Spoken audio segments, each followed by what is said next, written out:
J'espère que vous allez bien. En tout cas, waouh, j'ai vu un chat. Oula, moi ça va bien par la grâce de Dieu. Je fais cette story tout simplement parce que j'ai vu il y a énormément de retours sur mes dernières vidéos, que ce soit sur Twitter, Instagram, etc. Et il y a pas mal de gens qui m'ont dit ouais mais ce que tu fais c'est pas de l'évangélisation parce que tu utilises des instruments mondaines. Tu fais du rap et tu fais n'importe quoi avec ta religion. Ça se fait pas, c'est pas comme ça qu'on loue le Seigneur. Et moi je me suis dit ah. Je me suis dit, les amis, si vous saviez à quel point Dieu est fort, Dieu nous connaît mieux que personne. Il sait dans quel environnement on a grandi. Il connaît nos influences. Il sait qu'on a peut-être été des gens dans le hip-hop, dans le rap, dans tout ce qui va avec là. Et ce qui est fort avec lui, c'est que il transforme tout ça en quelque chose de pur. Et moi, il y a quelque chose qui m'a choqué dans tout ce que j'ai pu lire en fait. Il y a quelque chose qui m'a énormément choqué. Je vais vous dire ce que c'est. Je vais vous dire ce que c'est.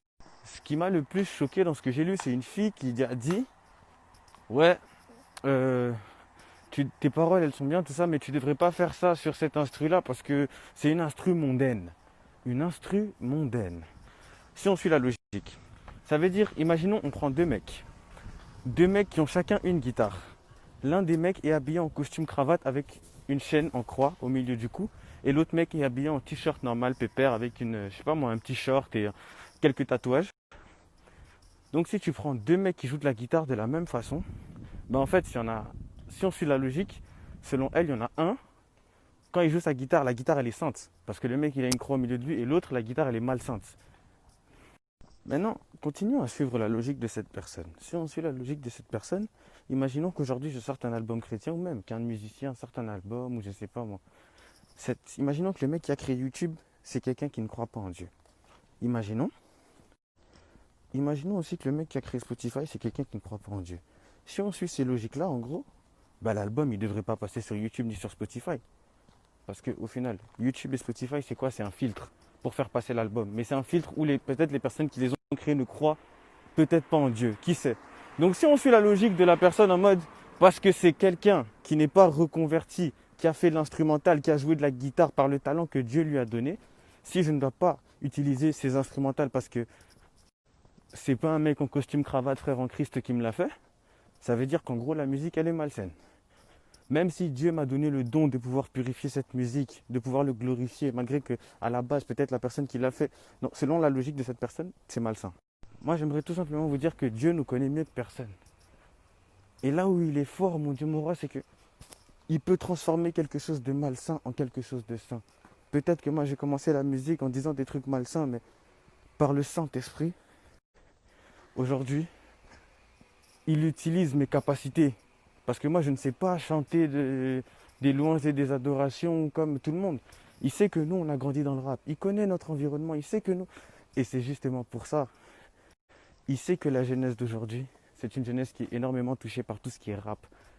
Donc par nous, Dieu se sert de ce style de musique-là qui à la base n'était peut-être pas quelque chose de très très sain.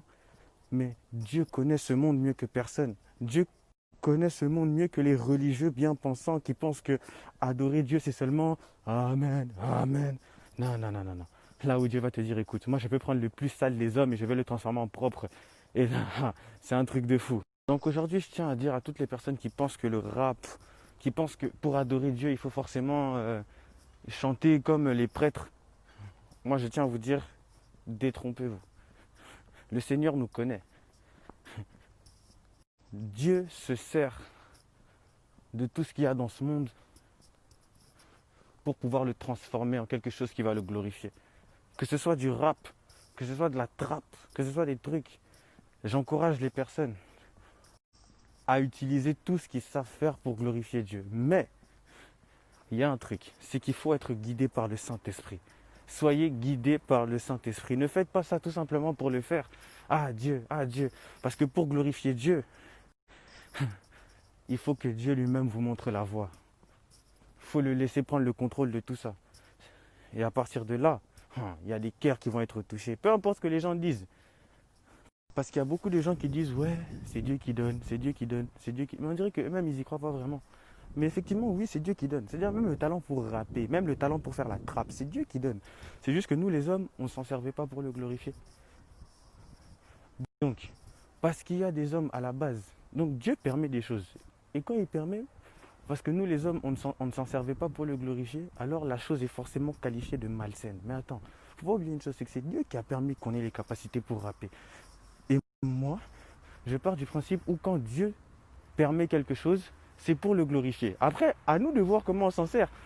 Il y a des gens qui pensent que non, le rap, donc c'est-à-dire les capacités.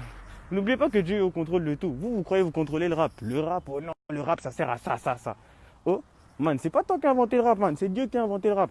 C'est pas toi qui as inventé le rap pour dire que le rap, c'est pour la haine. C'est Dieu qui l'a inventé. C'est Dieu qui t'a permis de le faire. Dieu t'a donné les capacités, l'intelligence nécessaire pour le faire. C'est pas toi. Ce que je veux dire par c'est Dieu qui a inventé le rap, ce que je dis, c'est pas que c'est Dieu qui a inventé les wesh wesh. Mais je veux dire, c'est que c'est Dieu qui a donné les capacités nécessaires à un homme, un jour, de pouvoir faire les rythmes et poésies. Et nous, moi, ce que je tiens à dire aujourd'hui, c'est que tout ce qui va nous permettre de glorifier le Seigneur, on va l'utiliser. Que ce soit jouer des instruments, que ce soit truc, que ce soit même si à la base, le mec qui nous a fait l'instrumental, il n'est pas reconverti. Ok, c'est pas grave, donne l'instrumental. Moi, je vais faire en sorte que cet instrumental glorifie le Seigneur. Oh, oh là là.